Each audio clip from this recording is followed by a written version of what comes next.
Hello, Sunday ആയിട്ട് നമുക്ക് ഉച്ചയ്ക്ക് എന്തൊക്കെയാണ് കഴിക്കാനുള്ളത് നോക്കിയാലോ. ചോറിന് കറിയായിട്ട് ചീനിയുണ്ട്, ചിലയിടത്ത് കപ്പയെന്ന് പറയും, നമ്മൾ ചീനി എന്നാണ് പറയുന്നത് കേട്ടോ. അടിപൊളിയായിരുന്നേ. ചീനിക്ക് കറിയായിട്ട് ചാളക്കറിയാണ്. ചാളക്കറി നമ്മൾ ഫസ്റ്റ് ടൈമാണ് മുരിങ്ങയ്ക്ക് ട്രൈ ചെയ്തത്.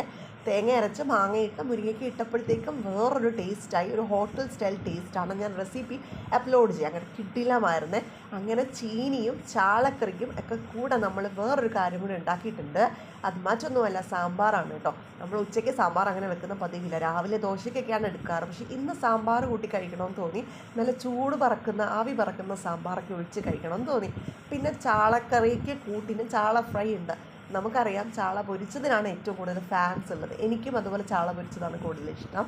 പിന്നെ ചാള പൊരിച്ചതിൻ്റെ കൂടെ വേറൊരു പൊരിച്ച ഐറ്റം ഉണ്ട് കേട്ടോ. ഇത് വഴുതനങ്ങ പൊരിച്ചതാണ്. ഇന്ന് ഞാൻ കഴിച്ച കറികളിൽ എനിക്ക് ഏറ്റവും ഇഷ്ടമുള്ളത് ഈ വഴുതനങ്ങ മെഴുക്കുവരട്ടി തന്നെയാണ്. ഒരു പ്രത്യേക രീതിയിൽ പൊരിച്ചതാണ്. പിന്നെ ചമ്മന്തിയുണ്ട്. അപ്പോൾ ഇതൊക്കെയാണ് നമുക്കുള്ളത്. നിങ്ങൾ എന്തൊക്കെ കഴിച്ചു എന്ന്